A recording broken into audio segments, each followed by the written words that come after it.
Story No. 1. The thing in the forest had been following me for 3 days before I saw its eyes. I have been a long-distance trail runner for 11 years.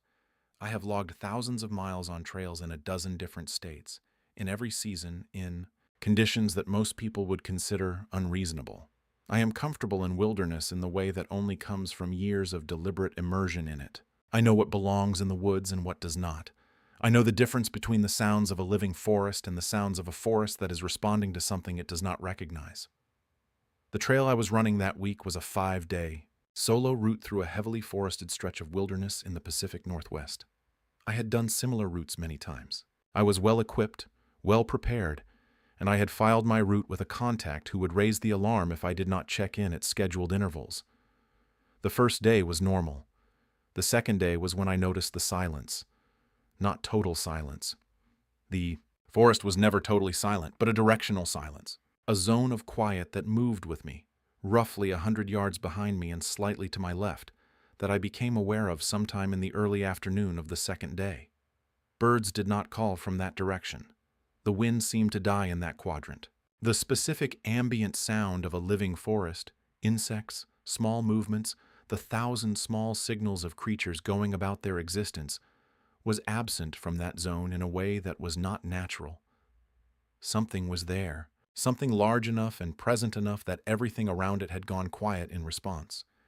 I did not stop. I did not alter my pace. I kept running and I processed what my senses were telling me, and I made the decision that experienced wilderness. Runners make in situations of potential danger, I noted it. I remained alert, and I kept moving. The zone of silence stayed with me for the rest of the second day. On the third morning it was closer. Not dramatically closer, perhaps 70 yards instead of 100, but closer. And it was no longer only behind me, and to the left. It had shifted slightly, repositioned sometime in the night, and was now more directly behind me, as though whatever was creating it had spent the night adjusting its position, as though it was learning my route. I pushed my pace and covered more ground on the third day than I had planned. I made camp earlier than usual in a clearing with good sight lines in every direction, and I built a larger fire than I needed for warmth. That night, across the fire, at the edge of the tree line, I saw its eyes. They were high off the ground, higher than a bear's eyes at that distance, higher than any animal I could name with confidence. They caught the firelight the way animal eyes do that particular reflective gleam, but the color was wrong, not the green or orange of a predator's. Eyes in firelight, a pale yellow, almost white, and the pupils were not round.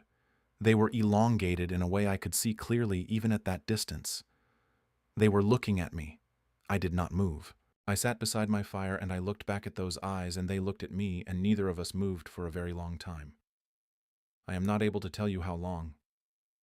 My sense of time had stopped working correctly. Then they blinked. A slow, deliberate blink, both eyes together, and when they opened again, they were looking at me with something that I can only describe, and I am aware of how this sounds as assessment.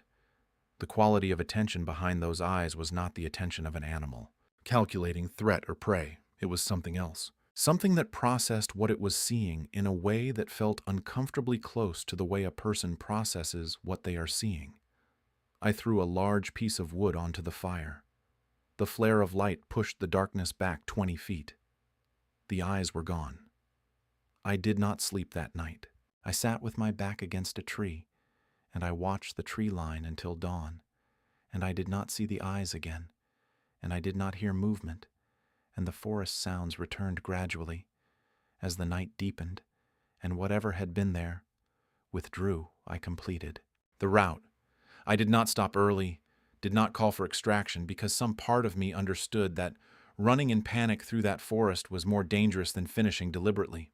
But I ran faster than I ever have across those last 2 days, and I did not look behind me, not once, not for the entire remaining route, because on the third night, when those eyes blinked at me across the fire, I had understood something that I have not been able to unlearn since.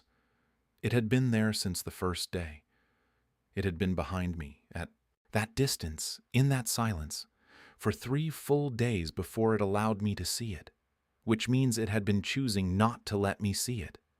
And that night, for reasons I will never know, it changed its mind. Story No. 2. I found the camera hidden in my room, and what it had recorded made me sick. I want to be very clear from the beginning that this story is not what it might initially sound like. The camera was not placed by a person. I know that because of what the footage showed, and because every rational explanation I pursued over the following weeks led to a dead end, and because what was on that recording is not something a person could have produced. I found the camera on a Saturday morning in March. I was rearranging the bookshelf in my bedroom, moving books around, dusting the shelves, the kind of thorough cleaning you do when you need to feel like you are doing something productive.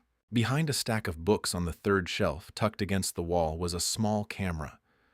Black, compact, no brand markings I recognized. A single indicator light that was not on. I picked it up and stared at it for a long time. My first response was entirely rational and entirely human. Someone had put a camera in my room. Someone had violated my space and my privacy in the most fundamental way. I felt sick, and then I felt furious. And then I began mentally cataloging every person who had been in my apartment in recent months. The list was not long. None of the people on it felt like an explanation. The camera had a memory card. I took the memory card to my laptop. The recording began 11 weeks earlier. Sometime in the early morning of a Tuesday in December, the camera had begun recording. The angle showed my bed from the bookshelf, most of the bed, the area around it, the bedroom door. Standard placement for the kind of recording I was afraid of.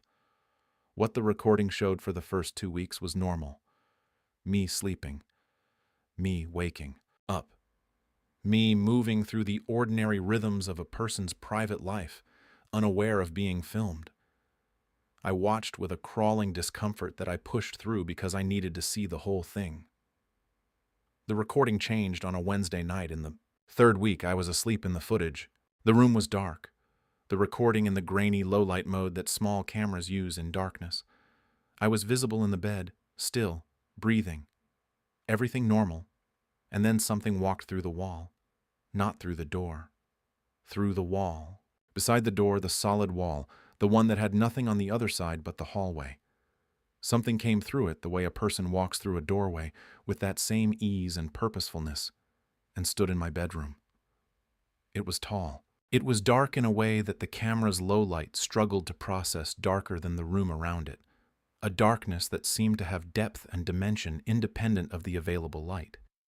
It had a shape, upright, bilateral, the general structure of a person, but the proportions were not right in ways I could not immediately specify.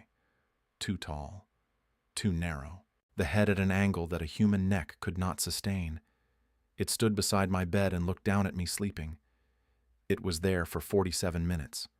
I watched 47 minutes of footage of something standing over me while I slept, on a Wednesday night in December, 2.5 months before I found the camera. I watched it stand there without moving for 47 minutes and then walk back through the wall and be gone. It came back on 14 separate nights over the following 8 weeks. Always past 2 a.m., always the same position beside the bed, always that same focused downward attention. The duration varied, sometimes 20 minutes, once nearly 2 hours. But it came and it stood and it watched me sleep, and then it left. The last recording was 4 days before I found the camera. It had been in my room 3 days earlier, standing over me, watching. I had the memory card examined by a technician I trusted. He found no evidence of editing or manipulation. He had no explanation for what the footage showed. He watched it twice and then told me very quietly that he did not want to watch it again.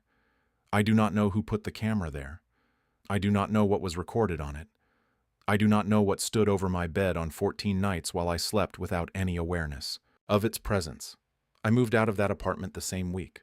I check every room thoroughly when I move somewhere new now. Every shelf, every vent, every surface where something small and black could be tucked against a wall and left to record. I have not found another camera, but I am aware, in a way I was not aware before, that not finding something is not the same as it not being there. That the absence of evidence and the absence of presence are not the same thing, and that whatever stood over my bed on those 14 nights did so without leaving any evidence at all, except the footage it never knew I would find. Story No. 3. The creature under the ice was looking up at me. The entire time, ice fishing is a tradition in my family going back 3 generations. My grandfather did it, my father did it. I have done it since I was old enough to sit still in the cold for more than an hour. I know frozen lakes. I know the sounds they make, and the way the ice behaves, and the particular quality of light that comes up through clear ice from the water below. I know what belongs under the ice in winter in a lake in northern Minnesota. What I saw under the ice on the lake that February was not from that lake. I am certain of that. I am certain of it the way you are certain of things that have been burned into your memory at a temperature high enough to leave permanent marks. It was a Saturday. Clear sky, cold enough that my breath fogged immediately, the lake surface flat and white and perfect. I had drilled my holes in the morning and spent the first few hours in the ordinary rhythm of ice fishing, the patience, the quiet, the particular meditative state of sitting over a hole in the ice and waiting. In the early afternoon, I moved to a new position to try a different depth.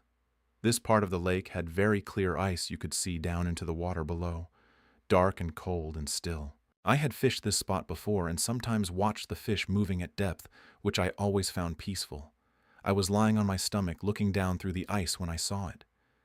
It was deep, very deep, near the bottom of the lake, which at that spot was perhaps 30 feet. It was large. I want to be careful about describing size at depth because water distorts, but accounting for distortion, it was large in a way that did not correspond to anything that should be living in that lake. It was pale, the wrong kind of pale, a pale that had nothing to do with the silvery color of fish, but rather the pale of something that had never been in light.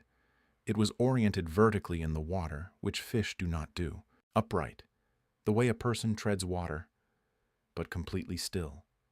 Not swimming, not drifting. Still, in the way that only something with intention can be completely still. And it was looking up. I understood this before I could articulate why. The orientation of its body, the position of what I can only call its head, the specific quality of its stillness, all of it communicated looking with a clarity that required no ambiguity. It was at the bottom of that lake, 30 feet below the surface, 30 feet below the ice I was lying on, and it was looking up at exactly the position where I lay. I did not move. I do not know why I did not move. Some part of me understood. Without thinking it through, that movement was the wrong response. So I lay on the ice over that cold, dark lake, and I looked down through 30 feet of frozen water at something looking up at me from the bottom, and neither of us moved. After a long time, I could not tell you how long, my sense of time had become unreliable. It moved, not toward me, not upward. It turned, slowly, with the deliberateness of something large that does not need to hurry, and it moved laterally along the bottom of the lake, away from my position, until I could no longer see it in the dark water below. I got up. I collected my equipment. I walked off the ice to my truck, and I sat in the truck with the heater running for a long time before I could make myself drive. I have told this story to 2 people. My father, who ice fishes the same lakes I do, listened carefully, and then was quiet for a long time, and then said, "There are things in deep water that have been there longer than we have been coming to fish them, and that mostly they leave us alone, and mostly we do not see them." He said the word mostly like he had thought about it carefully and decided it was the right word. I asked him if he had ever seen anything. He looked at the lake we were sitting beside at the time, and he said, "Not seen, but felt. Sometimes, lying on the ice, you feel the ice shift a little. Not from the cold, from below, like something large just moved directly under you." He said he had always moved his position when that happened. He said it like it was obvious, like it was the only sensible thing to do. I have not been ice fishing since that February. I do not know that I will go back. But sometimes in winter when I drive past a frozen lake, I find myself looking at the surface, at the flat white expanse of it, and thinking about what might be below it, 30 feet down, still and pale and patient, looking up, waiting,